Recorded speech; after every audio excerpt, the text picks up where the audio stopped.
So things escalated pretty quickly. To cut a long story short, we have a large squad this year. We put positions with positions, scrum halves with scrum halves. We said, fight till the end, boys, submission only. Whoever wins will be in the starting jersey.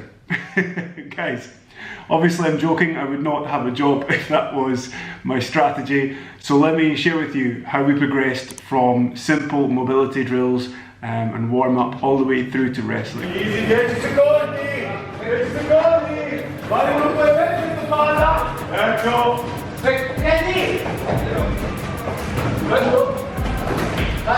Tempo! Ok, siamo così, guarda! Senti, prendete spazio, siamo così, senza mani, guarda, senza mani, facile così, così, è una marzia. Allora, senza mani. Non ti nascondere, Davide. So guys, let me preface this video by saying this was part of our team building weekend. This isn't a rugby for wrestling, like you're going to pick up some sort of new technique from wrestling that can change your rugby and make you a superstar. That doesn't exist. It annoys me when I see grapplers that sort of think they can teach a professional rugby player how to tackle, and I'm going, really? Okay, if that was the case, you'd be a rugby coach, mate. But that's fine. Don't get me started on that rant. So this was a team building day. It was really fun, and let me show you how it all went down.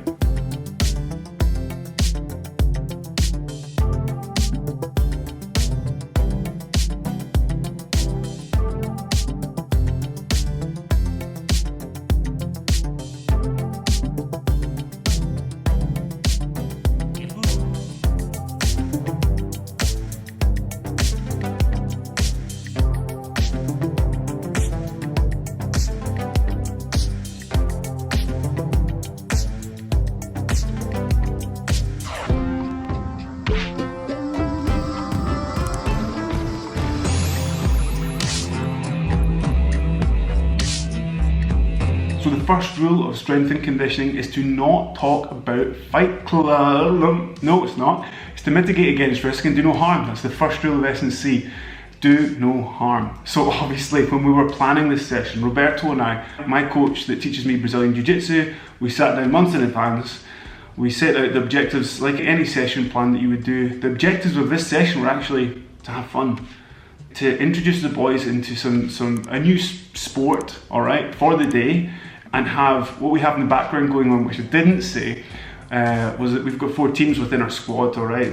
I can't remember the teams' names. It's called yellow, blue, red, and green. I think that's actually the names.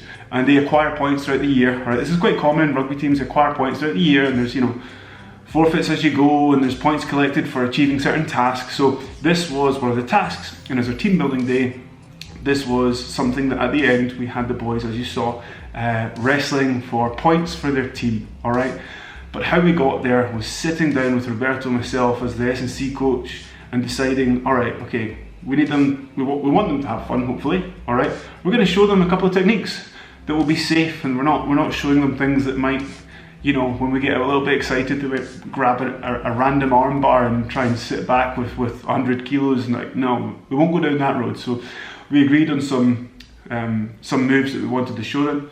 We agreed the first 30 minutes would be, me taking them through movements, mobility, a couple of little games with the ball, a couple of trunk work, ball presentation type work, but I am reluctant to use that term because it wasn't ball presentation skills. It was more like, you know how to present the ball, I need you to present the ball under these other conditions, and the objective of this drill was just to make sure that getting some work through the trunk, all right? So little things like that went into making sure that everyone stayed safe, we had a good time, and achieved the objectives of having fun, getting an anaerobic stimulus at the end of the session, and also learning something along the way and acquiring some vital points for the squads that, we don't know what the forfeits are yet, but the head coach is yet to tell us at the end of the season, but I'm sure you want to be winning this year if you're in the blue, green, red or yellow squad. So guys, you'll notice that lots of rugby teams use some form of combat conditioning in their pre-season to get them ready to play rugby, all right? in basic terms, is really a good segue into more contact and collision-based conditioning drills. So before you go into that in the rugby, it's good to have some close quarters, some wrestling to get the, you've done the gym work and presumably you're doing your skill work, but before you do contact and big collisions, it's good to have some close quarter type contact. Typically in rugby, there might be those small set drills before you go into like wider live 15v15 or 10v10 in a sort of smaller pitch, etc. So this is just a natural segue before you get to there. It's not something that every club does, it's not something that you have to do, but it's something that we've seen great success with. So guys, I'll quickly run through how we built intensity throughout the session to get to the live death matches, the wrestling matches at the end of the session. So as you saw, we did some simple mobility exercises at the start, alright? That was coupled with a chaos ball drill that we use sometimes to keep it fun. Then we moved on to some movement prep exercises. So as you can see, the guys were doing some shrimps, they were doing some monkey crawls, some bear crawls, all different forms of crawling.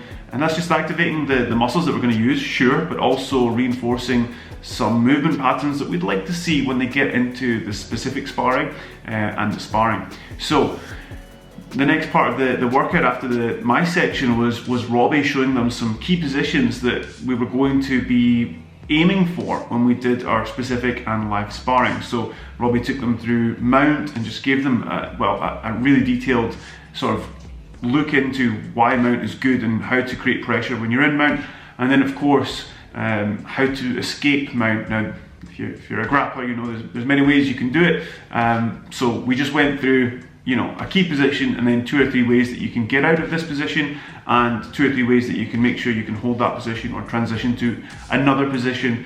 We looked at mount, we looked at taking the back, we looked at side control. So just things that would keep it fun and fresh when the guys came to do specific sparring. So from there we did positional work, which is just putting someone in an advantageous position and getting them to pin their partner for 10 seconds. So we did that for 10 seconds, and we did rounds of that. All right, it was from mount and side control and from holding the back in a seated position. So all the positions that they had learned that morning. So from there we progressed by having people start on their feet, and the person on bottom had to stay seated and not get stuck in a bad position. So not get stuck in side control or whatever. And that was another way just to build intensity before we got to the live wrestling. So when it came to the live grappling, that was obviously coming to the end of the session. I explained to the boys that each team had to nominate 3 champions, and there was going to be a best of 3 situation. So the guys went away and had a bit of a strategy and had a think and nominated who they wanted to nominate. The guys then came together. I explained the rules, explained what we're doing, I explained that they always had to listen to my voice, so that we stay safe and just remember that we're all part of, although there's different squads, we're all part of Vela Rugby. And then, well, I think you can see they came at it with intensity. They went and found the positions that we wanted them to find, and it was really hard work for that 45 to 60 seconds. We gave them a 60-second time cap. If you want to learn more about the conditioning side of this in terms of why I use 60 seconds, you can go and check out Judo for Rugby. It's a video I did in the past. Remember, if I was making this super rugby specific, which is what we have to do on the rugby field, not on the tatami, we'd be doing 5 seconds of contact, either with actual rugby tackles or hitting a shield or something like that, even a grappling drill for 5 seconds only, super intense, and then do some sort of recovery run and mixed speed running. But that's not what this was about, okay? We weren't doing that in this session, so please keep that in mind if you are a rugby coach or strength and conditioning coach and thinking, why 60 seconds, why not 2 minutes? Why 2 minutes and not 5 seconds, which is the contact time in rugby? So that's why. Go and check out that video and you'll learn more if you want to know more. Uno, via! Técnica, Dani, técnica. Técnica, boys, técnica! Otra!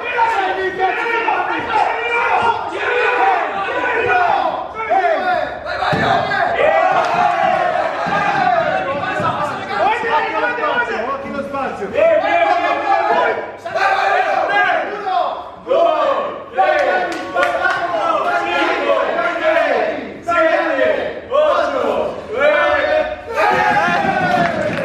So guys, there are are some grappling drills that are really quite applicable to rugby in close quarter situations like ruck and even finishing certain tackles and mauls.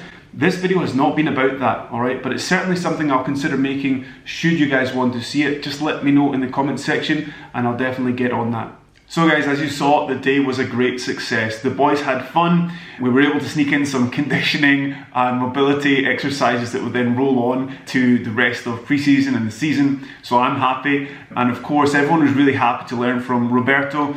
He's a fantastic Brazilian Jiu-Jitsu instructor. Everything went exactly to plan. So I know the boys were very happy to learn from him. I was very grateful that he was willing and able to take part in our pre-season. So thank you for that, Roberto. And that's all I have for you today, guys. If you subscribe, I will see you on the next video. Thank you very much for watching this video. If you liked it, please do let me know by giving me a thumbs up and perhaps share with someone that also might enjoy it. Thanks guys, cheers, see you in the next one.